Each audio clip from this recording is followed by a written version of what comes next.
జై శ్రీరామ్ అండి అందరికీ. ఈరోజు శ్రీమద్ వాల్మీకి రామాయణము 56వ సర్గ చెప్పుకుందాము. శ్రీ గణపతియే నమః. శ్రీ గురుభ్యో నమః. శ్రీ సీతారామాభ్యాం నమః. శ్రీమద్ వాల్మీకి రామాయణము బాలకాండము 56వ సర్గము. ఈ సర్గలో ఏం చెప్తారు అంటే, విశ్వామిత్రుడు ప్రయోగించిన అస్త్రములను అన్నింటినీ వశిష్ఠుడు వమ్ము గావించుట, ఈ విషయాన్ని ప్రస్తావిస్తారండి. సవివరంగా చూద్దాము. 1వ శ్లోకం. ఏవ ముక్తో వశిష్ఠేన విశ్వామిత్రో మహాబలః ఆగ్నేయమస్త్రముత్క్షిప్య తిష్ట తిష్టేతి చాబ్రవీత్. 1వ శ్లోకం తాత్పర్యము. ఇట్లు పలికిన వశిష్ఠునితో బలశాలి అయిన విశ్వామిత్రుడు ఆగ్నేయాస్త్రమును సంధించి నిలువుము అని హెచ్చరించెను. నిన్నటి సర్గలో చూసాం కదండి, విశ్వామిత్రుడు ఎలా తన బలాన్ని ప్రదర్శించాడు, అదంతా చూసాం కదండి. అందరూ కూడా ఎటు వాళ్ళు అటు చెల్లా చెదురైపోయారు. వశిష్ఠ మహర్షి ఉండండి అన్నా కూడా అందరూ కూడా భయంతో పారిపోయారన్నమాట. ఇప్పుడు ఆ బలశాలి అయిన విశ్వామిత్రుడు ఆగ్నేయాస్త్రమును సంధిస్తున్నాడు. తర్వాత ఏం జరుగుతుందో చూద్దాము. 2వ శ్లోకం. బ్రహ్మదండం సముత్క్షిప్య కాలదండమివాపరం వశిష్ఠో భగవాన్ క్రోధాత్ ఇదం వచనమబ్రవీత్. 2వ శ్లోకం తాత్పర్యము. అప్పుడు పూజ్యుడైన వశిష్ఠుడు మరి యొక్క యమదండమా అనునట్లు తన బ్రహ్మదండమును పైకెత్తి కోపముతో హూంకరించుచు ఇట్లు పలికెను. అప్పుడు వశిష్ఠ మహర్షి తన బ్రహ్మదండమును పైకెత్తి కోపంతో హూంకరించాడంట. అది ఎలా ఉంది అంటే మరొక యమదండం లాగా అనిపిస్తుంది అన్నమాట. 3-4 శ్లోకాలు. క్షత్రబంధు స్థితోస్మేషాం యద్బలం తద్విదర్శయాం నాశయామ్యద్యతే దర్పం శస్త్రస్య తవ గాదిజాం క్వచ తే క్షత్రియ బలం క్వచ బ్రహ్మ బలం మహత్ పశ్య బ్రహ్మ బలం దివ్యం మమ క్షత్రియ పాంసనాం. 3-4 శ్లోకాల తాత్పర్యము. ఓ క్షత్రియాధమా, గాదీపుత్ర, ఇదిగో ఇక్కడే నేను ఉన్నాను. నీ బలమెంతటిదో చూపుము. నీ శస్త్రగర్వమును ఇప్పుడే అణచెదను. ఓ దుష్ట క్షత్రియ, బ్రహ్మ బలము ముందు క్షత్రియ బలమెంత? దివ్యమైన నా బ్రహ్మ బలమును చూడుము. వశిష్ఠ మహర్షి ఏమంటున్నారంటే, ఓ గాదీపుత్ర, విశ్వామిత్ర, నేను ఇక్కడే ఉన్నాను. ఇప్పుడు నేను నీకు నా బలాన్ని చూపిస్తాను.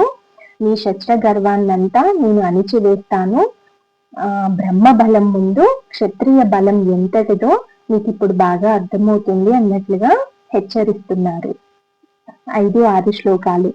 తస్యాశ్రం గాదీపుత్రస్య ఘోరమాగ్నేయముద్యతం బ్రహ్మదండేన తచ్చాంతం అగ్నేర్వేగ ఇవాంబసాం వారుణం చైవ రౌద్రం చ ఐంద్రం పాశుపతం తథా ఐషికం చాపి చిక్షేపాం కుపితో గాదినందనః. 5-6 శ్లోకాల తాత్పర్యము. విశ్వామిత్రుడు ప్రయోగించిన ఘోరమైన ఆ ఆగ్నేయాస్త్రము నీటి దెబ్బకు నిప్పు వలె వశిష్ఠుని బ్రహ్మదండ ప్రభావమున ఉత్తేజమయ్యెను. అందులకు కుపితుడైన విశ్వామిత్రుడు క్రమముగా వారుణాస్త్రమును, రౌద్రాస్త్రమును, ఐంద్రాస్త్రమును, పాశుపతమును, ఇషికాస్త్రమును ప్రయోగించెను. విశ్వామిత్రుడు ప్రయోగించిన ఆగ్నేయాస్త్రము ఎలా నీరు కారిపోయింది అంటే, బాగా అగ్ని మండుతుంది అనుకోండి, దాని మీద నీళ్లు పోస్తే ఆ నిప్పంతా చల్లారిపోతుంది కదా, అలాగా ఆ ఆగ్నేయాస్త్రాన్ని వశిష్ఠ మహర్షి దాన్ని ఉత్తేజపరిచాడనమాట. అప్పుడు విశ్వామిత్రుడికి కోపం వచ్చి మరికొన్ని అస్త్రాలని ప్రయోగించాడు. 7-13 శ్లోకాలు. మానవం మోహనం చైవ గాంధర్వం స్వాపనం తదా జృంభనం మాదనం చైవ సంతాపన విలాపనే శోషణం దారణం చైవ వజ్రమస్త్రం సుదర్జయం బ్రహ్మపాశం కాలపాశం వారుణం పాశమేవ చ పైనకాస్త్రం చ దయితం శుష్కాద్రే అశనీ ఉభే దండాస్త్రమద పైశాచం క్రౌంచమస్త్రం తదైవ చ. ధర్మచక్రం కాలచక్రం విష్ణుచక్రం తదైవ చ వాయువ్యం మదనం చైవ అస్త్రం హయశిరస్తథా శక్తిద్వయం చ చిక్షేపాం కంకాలం ముసలం తదా వైద్యాధరం మహాస్త్రం చ కాళాస్త్రమదదారుణం త్రిశూలమస్త్రం ఘోరం చ కాపాలమదకంకణం ఏతాన్యస్త్రాణి చిక్షేపాం సర్వాణి రఘునందన వసిష్ఠే జపతాం శ్రేష్ఠే తతద్భుతమివాభవత్ తాని సర్వాణి దండేన గ్రసతే బ్రహ్మణస్సుత తేషు శాంతేషు బ్రహ్మాస్త్రం క్షిప్తవాన్ గాదినందనః. 7 నుంచి 13 శ్లోకాల తాత్పర్యము. ఓ రామ, ఇంకను అతడు మానవము, మోహనము, గాంధర్వము, స్వాపనము, జృంభనము, మాదనము, సంతాపనము, విలాపనము, శోషణము, దారణము, అజేయమైన వజ్రాస్త్రము, బ్రహ్మపాశము, కాలపాశము, వరుణపాశము, పైనాకము, దయితము, శుష్కాశని, ఆద్రాశని, దండము, వైశాచము, క్రౌంచము అను అస్త్రములను, ధర్మచక్రమును, కాలచక్రమును, విష్ణుచక్రమును, వాయువ్యము, మదనము, హయశిరము అను అస్త్రములను ప్రయోగించెను. ఇంకను కంకాలము, ముసలము అను శక్తిద్వయమును, వైద్యాధర మహాస్త్రమును, దారుణమైన కాలాస్త్రమును, ఘోరమైన త్రిశూలాస్త్రమును, కాపాలము, కంకణము మొదలగు సర్వ అస్త్రములను జపనిష్టాగరిష్ఠుడైన వశిష్ఠ మహర్షిపై ప్రయోగించెను. బ్రహ్మపుత్రుడైన వశిష్ఠ ముని యొక్క దండము ఆ అస్త్రములను అన్నింటినీ అద్భుతావహముగా కబలించి వేసెను. ఆ అస్త్రములన్నీయును వమ్మైపోగా అప్పుడు విశ్వామిత్రుడు బ్రహ్మాస్త్రమును ప్రయోగించెను. ఇప్పుడు విశ్వామిత్రుడికి కోపం వచ్చి తన దగ్గర ఉన్నటువంటి వివిధ రకాలైన అస్త్ర శస్త్రాలను అన్నింటినీ కూడా ప్రయోగించాడనమాట. అప్పుడు వశిష్ఠ మహర్షి తన యొక్క దండముతో ఆ అస్త్రాలన్నింటినీ కూడా అద్భుతంగా కబలించి వేశాడు. ఆ అస్త్రములన్నింటినీ కూడా వమ్ము చేసేశాడనమాట, చిత్తు చిత్తుగా ఓడించేశాడు అనుకోవచ్చు. 14 నుంచి 16 శ్లోకాలు. తదస్త్రముద్యతం దృష్ట్వా దేవాసాగ్నిపురోగమాః దేవర్షయచ్చ సంభ్రాంతాః గంధర్వా సమహోరగాః త్రైలోక్యమాసీత్ సంత్రస్తం బ్రహ్మాస్త్రే సముదీరితే తదప్యస్త్రం మహాఘోరం బ్రాహ్మం బ్రాహ్మేణ తేజసా వసిష్ఠో గ్రసతే సర్వం బ్రహ్మదండేన రాఘవ. 14 నుంచి 16 శ్లోకాల తాత్పర్యము. ఆ బ్రహ్మాస్త్ర విజృంభణమును చూసి అగ్ని మొదలగు దేవతలు, దేవర్షులు, గంధర్వులు, నాగులు మొదలగు వారు భయభ్రాంతులైరి. ఇంకను ముల్లోకములను మిక్కిలి భయముతో వణికిపోయెను. ఓ రాఘవ, వశిష్ఠ మహర్షి తన బ్రహ్మతేజ ప్రభావమున మిక్కిలి భయంకరమైన ఆ బ్రహ్మాస్త్రమును కూడా బ్రహ్మదండముచే నిర్వీర్యమునర్చెను. విశ్వామిత్రుడు తన అస్త్రాలన్నీ కూడా నిర్వీర్యమైపోయాయని చెప్పేసి చివరిగా బ్రహ్మాస్త్రాన్ని ప్రయోగించాడు. ఆ బ్రహ్మాస్త్ర విజృంభాన్ని చూసి అగ్ని మొదలగు దేవతలు, దేవర్షులు, గంధర్వులు, నాగులు అందరూ కూడా, అంటే ఇంకందరూ భయపడిపోయారనమాట. ముల్లోకాలన్నీ కూడా భయంతో వణికిపోయాయి.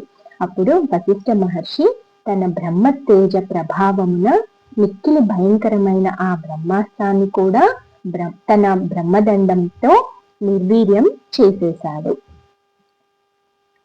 17 నుండి 19 శ్లోకాలు.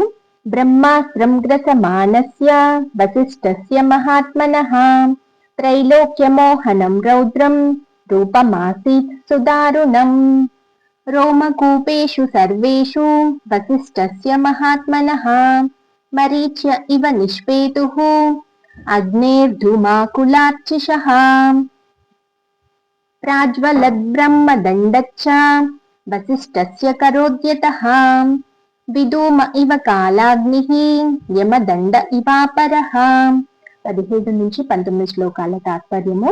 బ్రహ్మాస్త్రమును కబలించుచున్న మహాత్ముడైన వశిష్ఠుని రౌద్ర రూపము చూడశక్యము కానిదై స్మరించినంత మాత్రమున భయమును గొల్పునదై ముల్లోకములను మూర్ఛిల్ల చేయుచుండెను.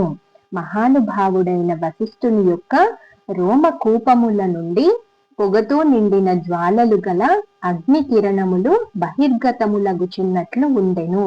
వశిష్ఠుడు చేతబట్టిన బ్రహ్మదండము పొగలేని ప్రళయాగ్ని వలెను మరి యొక్క యమదండము రీతిగను ప్రజ్వరిల్లెను.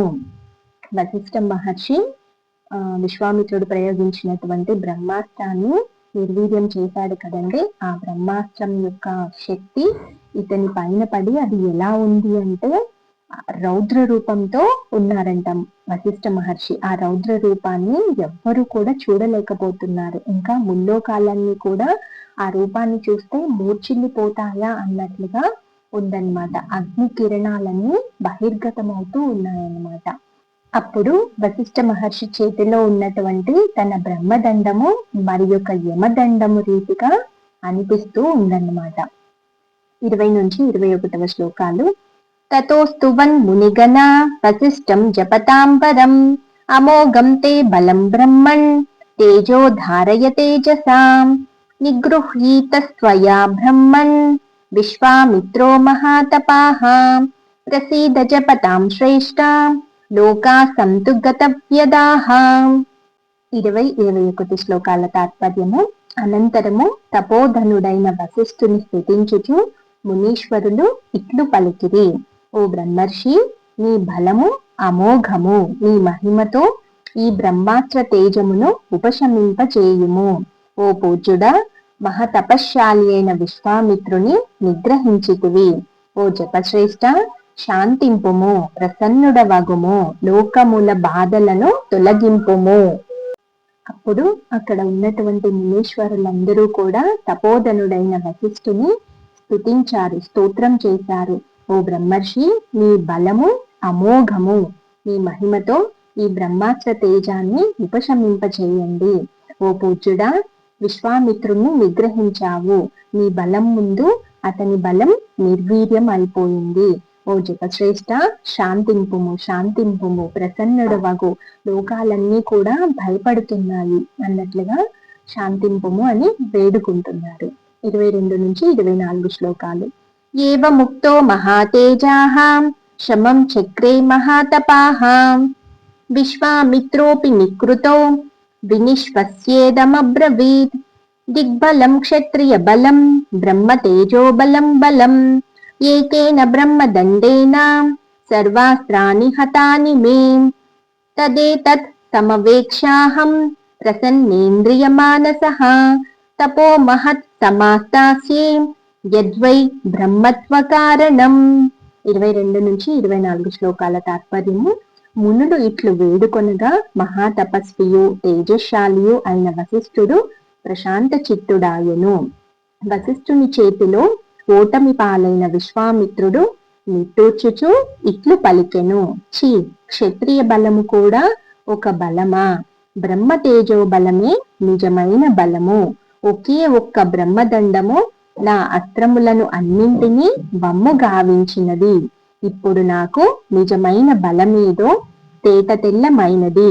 బ్రహ్మత్వమును పొందుటకై, బ్రహ్మర్షి నగుటకై క్షత్రియ రోషమును పరిత్యజించి మనస్సును ఇంద్రియములను నిగ్రహించి తీవ్రముగా తపస్సును చేసెదను.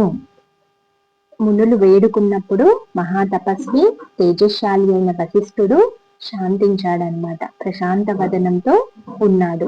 వశిష్ఠుని చేతిలో ఓటమి పాలైన విశ్వామిత్రుడు నిట్టూర్చుచు, ఛీ, క్షత్రియ బలం కూడా ఒక బలమా? నేను ఒక మహారాజుని, ఎంతో బలం ఉంది అని విరవీగాను. నా బలం ఎంత?